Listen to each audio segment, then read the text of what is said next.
All right, guys, welcome back. Here to talk about Survivor 50, Episode 3. Not just the episode content, but also the fantasy. Give the players there an update. And if you're somehow, for some reason, interested in that and aren't a part of the group that we're doing, like, cool. But uh, for this episode, we get the swap. And I'm gonna walk through my thoughts on the tribes and what happened, what we saw from these tribes this episode. So obviously I'll save Purple Vatu for last and stay with Tribal Council. Let's go ahead and start with Sela. We have Charlie, Sari, Dee, Jonathan, Camilla, Rick, and Rizzo. And this was probably to me the least interesting tribe, and yet was still very interesting, which is to me like that shows you a lot about what this season is doing so well in terms of the cast and what they're bringing to each episode and the storylines. I told my buddy Alex today, I said, it just feels like it's like Survivor trauma is like the theme of the season. The first episode you got Ozzy and Coach going back and forth. You get like in episodes 1 and 2 a little bit. In 2 and 3, you get like Aubrey and Chrissy both having to like deal with the fact that they're on the outs or they're like not liked by their tribe some to some extent and dealing with that like that bringing back up things that happened on their former seasons. Um, you have Colby talking about a coach beating him in that one challenge and how embarrassing and humiliating that was, and he's on his tribe now. You've got I'm trying to think of who else is going to be. I'm trying to avoid the big obvious ones because you have. Um, I mean, Charlie was the one this episode, right? And Joe was the big one before this episode, in episode 2, with the him feeling humiliated by Camilla and Kyle, and him trying very hard to avoid that. So anything is even a little bit sketchy, he's blowing up to this big deal because of the past issue in his last season. In this episode, Rizzo, man, he is the kind of player that I think if you watch really passively and casually, you're like, I don't understand how he makes it this far. I don't understand, I don't know. But I think if you really watch closely, he is very, very good. However, this was by a mile the worst I've ever seen it from him on Survivor. The lack of self-awareness I mean, it's one thing if you like bring up, hey, how are things with you and Maria, Charlie, and have this conversation. That's not the problem. But before you've checked in on him the night before, you're talking about your number one, and you lie that Savannah wasn't your number one, that it was Sophie Bellardi, and then that you didn't vote for her in the final three because like you're so worried about lying about Savannah, who just got voted off. Like again, the timeline actually does make sense though. He didn't make a mistake in terms of his rationale. So like he's saying basically, uh, because at that time Savannah was like either at tribal council or had just been voted off, and they didn't know who got voted off yet. This new, well this yeah this new tribe. Um, no, wait a minute. They would have had to have known who got voted off, right? Because they're swapped. Yeah. So okay, so he made a huge mistake then. Like at this point, you don't need to hide that you're close to Savannah because she's gone. Number one. Number two, if you're thinking at all about who your audience is, you should realize that Charlie, who's gonna care about who you voted for in your alliance? Probably the only people that made it to the final three, I'm trying to think, and and like lost were Charlie and actually Jonathan. And Jonathan lost some votes, I think, that he thought he might be getting. I think he was maybe it wasn't him. It was Mike, Marianne, and somebody else. I think it was him. So if it wasn't him, maybe I'm wrong, but I think it was him. And so, maybe you wouldn't think a whole lot of that because that was season 42. But Charlie was just a couple seasons ago. You're this huge super fan. I think it was either this. I think I want to say Charlie was 46 or 47. Either way, when you're Rizzo going out to pound 49, that just happened. That's so recent. You have to be thinking about the fact that like, how's he gonna take this if I say I didn't vote for my number one? Number one. And then especially if you haven't had that conversation yet, I don't know why you're lying about your connection to Savannah if Savannah's gone. You also could have just lied about your. Maybe he was saying like I'm closer to Sophie Blardy now, than I was, but like in the game, Savannah was his number one. So I don't, I it's just, it's very confusing. And I know that he is closer so I know he's close to Sophie Blardy now. Like they post a lot together, they hang out a lot together in real life. So maybe that's what he was trying to say, that he like got close to her and then he just didn't phrase it and like set the scene very well in terms of what he was trying to say. It just didn't make any sense. And it made it feel like it was a lie that you didn't need to tell. And then he also could have said that he voted for Sophie Blardy. He could be like, "Yeah, I voted for her," because no one knows who you voted for because no one's seen your season yet. Like it doesn't matter. I don't know. It just looks so bad. And to see Charlie, I thought that was like I got chills.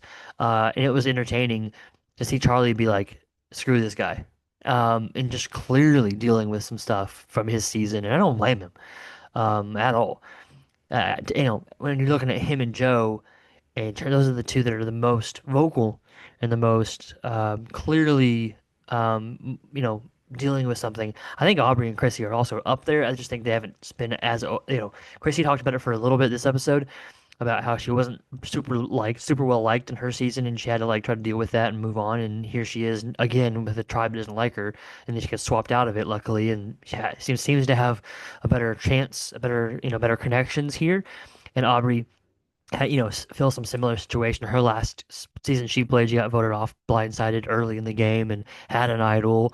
And so now she's like to get confirmation that, she felt like they weren't really playing with her, but some people were telling her that they wanted to work with her.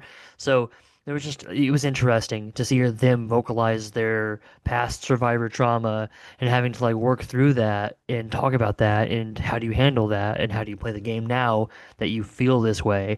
It's just super interesting. So I think part of the reason why I don't think this Orange New Sela tribe is very interesting in the grand scheme is because I don't think they're going to go to be a tribal council.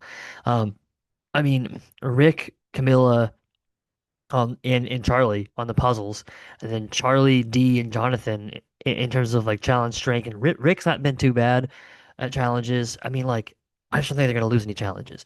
So let's go ahead and go on to the Green Tribe, Kahlo. You've got Aubrey, Chrissy, Coach, Colby, Genevieve, Tiffany, and Joe.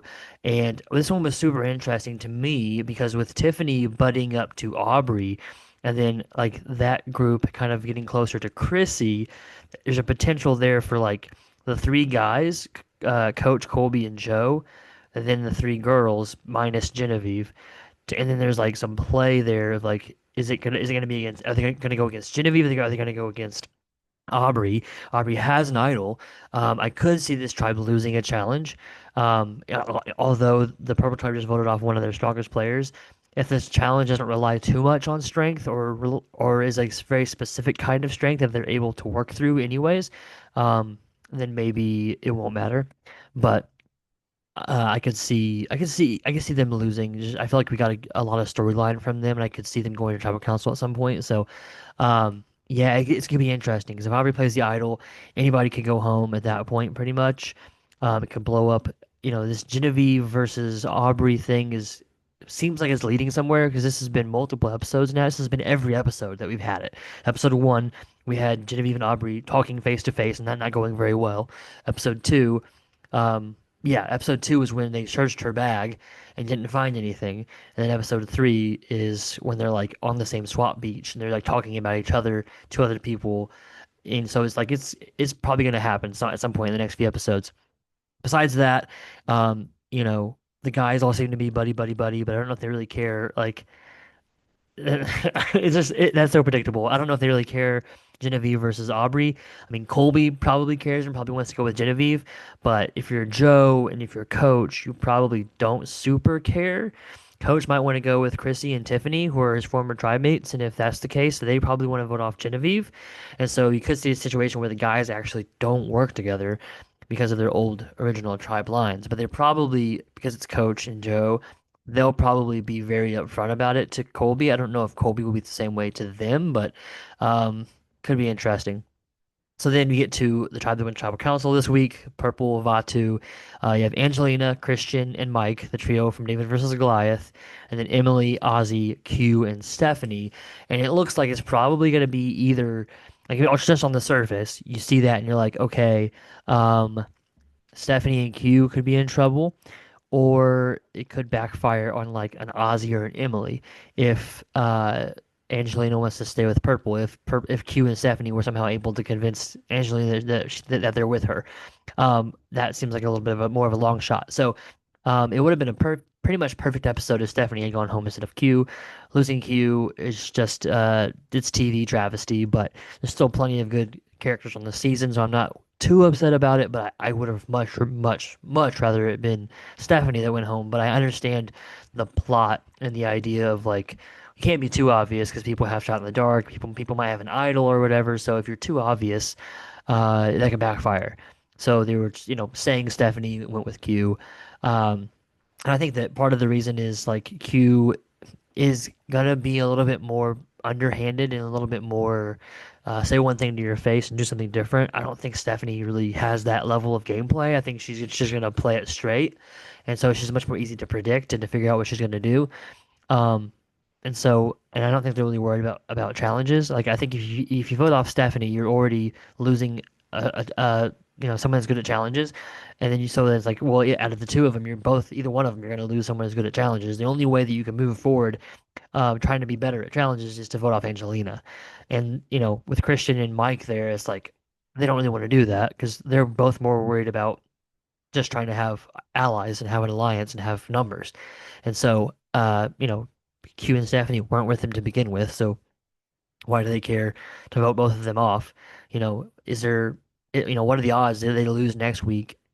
This week, I guess, this Wednesday, and then they go to tribal council, they vote off Stephanie. I mean, Stephanie might play her shot in the dark, but what are the odds that it hits? Probably pretty slim. And if it does hit, then she doesn't have a vote, so she couldn't even like vote somebody off. They'd have to just pick between the six of the four of them, I guess. How many? Five of them: Ozzy, Emily, Christian, Angelina, and Mike. And what would probably happen is Emily and Ozzy would vote for Angelina or for Mike, and Angelina and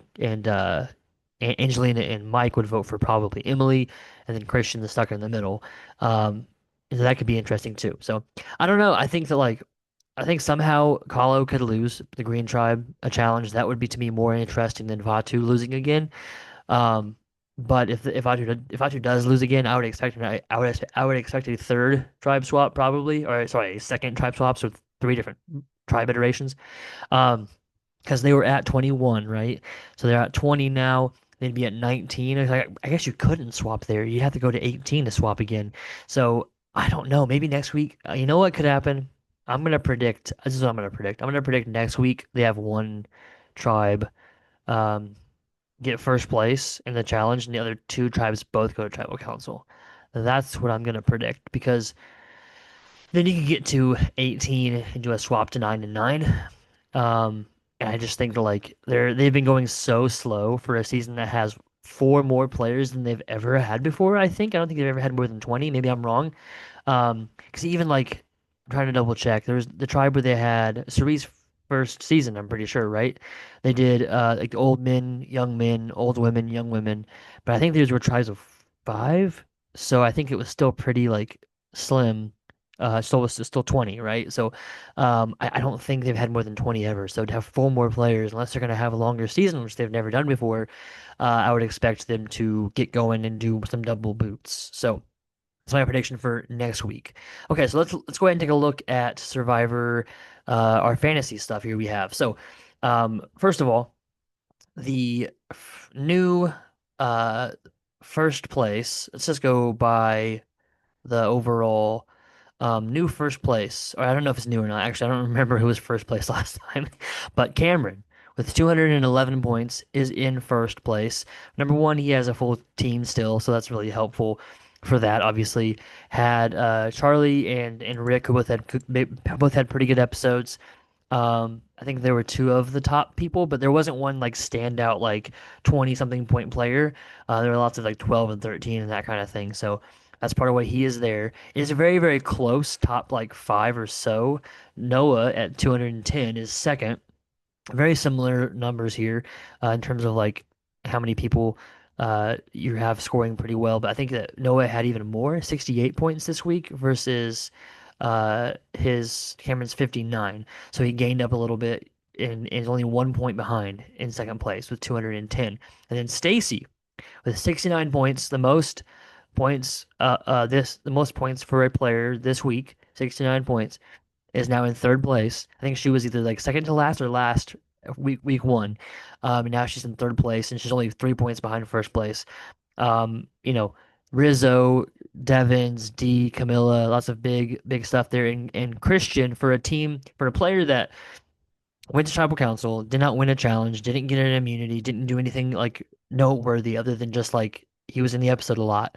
9 points, pretty big for him, because you have two tribes that got a bunch of points for winning a reward slash immunity challenge. So they got 4 points for second place in that challenge. Everyone from Kahlo and then everyone from Sela got 6 points for that challenge. So Christian and and the people on that tribe, on that new purple tribe, got nothing. So those players, and there wasn't a new advantage, there wasn't a journey, there wasn't anything like that. So kind of a lower scoring average, I feel like. So Christian getting 9 points here is pretty impressive.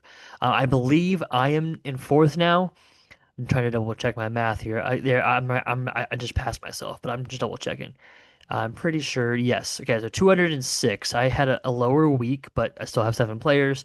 Had Emily and Christian who did pretty well. Chrissy also had 9, but Ozzy and Angelina, two of the three lowest point getters. It was the two of them and Q. Um, so not a great week, but I'm still obviously in the hunt. I'm only 5 points from first place. So, and then fifth place is gonna be, I think it might be Alex now. No, somebody has 180. Somebody has 189. Who's 199? Yeah, Mason. That's what it was. Mason had a great week also. I'm just gonna double check. Mason had a great week also, 199 points. Jonathan, 65 total. I think it was the third best. I think Noah had 68. Yeah. Third best episode, third best week, I mean. Did have Stephanie was one of the fives. Stephanie, Ozzy, Q, and Angelina were the four people that had five, four players that had 5 points. But D and Jonathan with 10, Sari and Rick with 12. Whoops. And then you had, just have all seven of your players. So a good week for Mason. He's in fifth place, and then Alex has slipped to sixth, and I think he was, first or second the first couple weeks. But you lose Savannah, and then you lose Q, and so you only have a low week of 47. Only have one player who had double digits. You do only have one of the fives, but you have a seven and an eight and an eight. So it's going to be interesting going forward. Only five players, five strong players. Don't get me wrong. I'm not like super worried about him being like dead last or anything like that, but definitely trailing backward a little bit, trending backward a little bit. So. That's number six, did I say? I believe. Seven is going to be maybe Ben at 181. I should have done this before I started recording. Yeah, Ben at 181 is 45. Not a very good week, but he's had a good foundation to start before this. Starting with six people was just going to be at a disadvantage, but he didn't have a great week. I mean, 45 is not amazing. Um, only had one person in double digits, did have two of the four fives, and lost another player.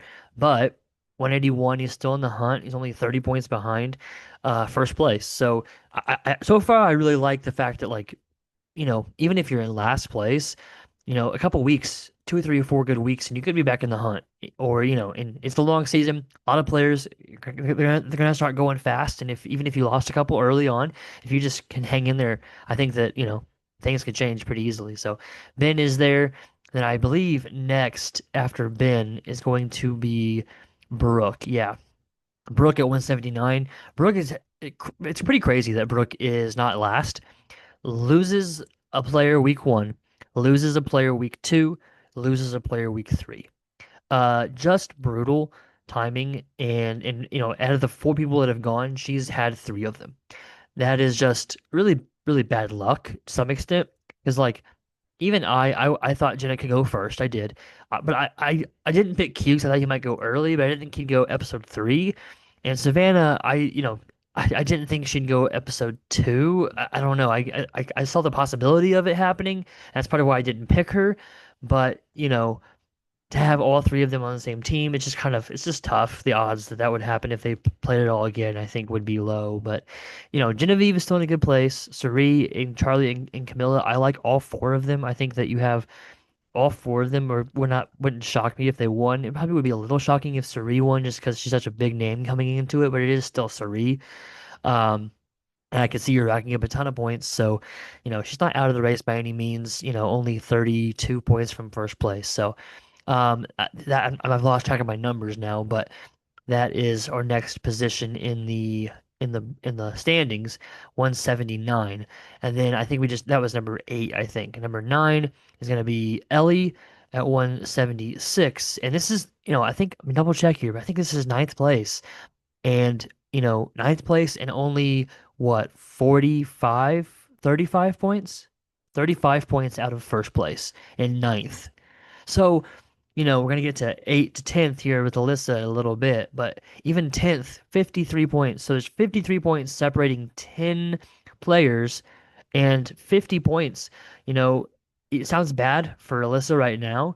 I'll get to her in a minute, I guess, but that can be made up. That can be made up for sure. So Ellie, really big week actually. 58 is not a great, not like a huge number. Part of the problem is she did have one of the fives and a couple of the eights, and she has been down a player. So, but a 12, a 12, and a 13. I'm a little nervous for Rizzo. I could see him getting voted off, but I don't think that I don't think that tribe's going to lose a challenge anytime soon. So, um, maybe I'm just wrong. But Charlie, Ozzy, Tiffany, Emily, I don't know. I just feel like these are players that are in a good position. I don't see them getting voted off right now. I think that if you're gonna pick who gets voted off next couple weeks, it's like Aubrey or maybe Genevieve, and then probably Stephanie, like someone like that. And I just don't see these people being in that mix. Maybe Angelina. I don't think these are going to be people that are getting voted off. I could be wrong. I've been wrong before about this kind of stuff. I'll be wrong again, but not out of the mix at all. And obviously, then you go to Alyssa in last place, and it's just a really tough spot to be in when you lose.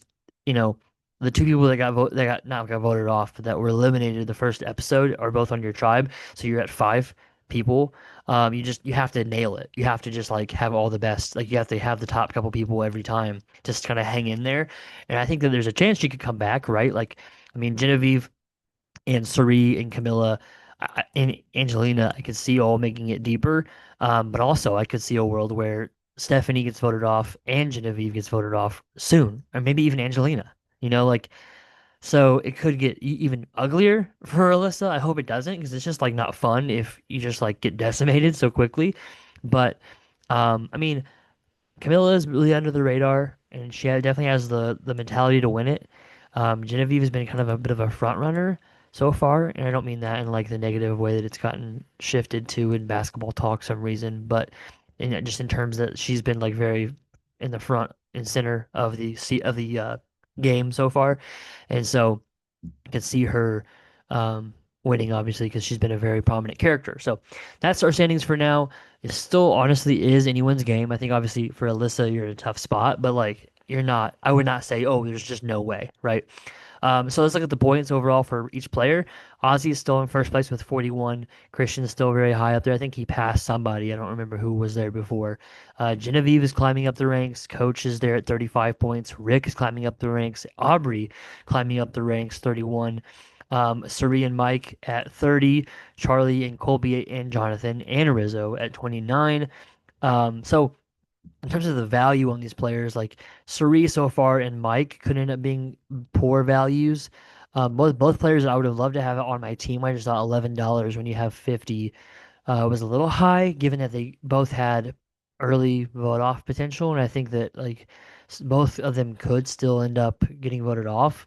Like it wouldn't shock me. We saw some on the next time on Survivor that kind of focused on Mike very prominently in a way that I was like, he might be overplaying a little bit. It could backfire, but who knows.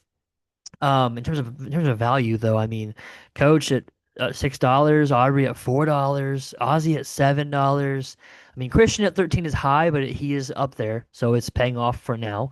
We'll see how that goes later on. Charlie at 6, Colby at 5.5, Jonathan at 5, Rizzo at 3.5 is pretty incredible. Joe at 3 is pretty incredible. The D value is I have to keep mentioning it's not accurate because Alyssa like intentionally overpaid for D to block somebody else that didn't have the money for D. Emily at 7 might be an overpay. We'll see. Camilla at 150 is great value. Chrissy at $4, kind of on the fence right now. We'll see. I fear for her, but she also could be on the upswing.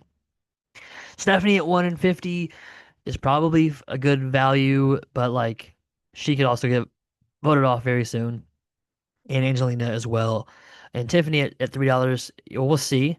I think she's in a good space right now, but we'll see. She's low on the points right now, so she has to get some points on the board.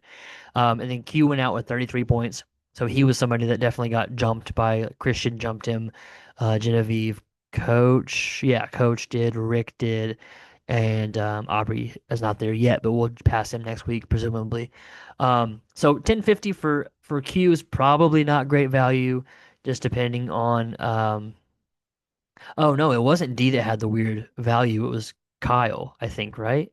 I think Kyle was the one that Alyssa overpaid for. Yeah, so that she could, because I don't even know if she has D. Yeah, she doesn't even have D. So it was Kyle that got overpaid for intentionally to keep him out of Mason's hands. Um, so Savannah at 425 and Jenna at 3 is like not terrible, but also like you don't want to get 4 points for a whole slot on your team, obviously. And then 21 is not it could be worse, but also not great. Q at 33, at least you got 33 points there. But 1050 is a lot of money for someone that got voted off. There's the fourth place exit, the fourth exit of the season. So, yeah, I think it's where we're gonna go ahead and stop it. I've talked for long enough, so we'll see you guys next week. Look forward to more of the season. I've been loving the season. I really, really have been thrilled to death. It's been so much fun, and I'm excited to watch every week. So hope you're enjoying hearing my thoughts and looking forward to the fantasy stuff as we go along. And I'll see you guys next week.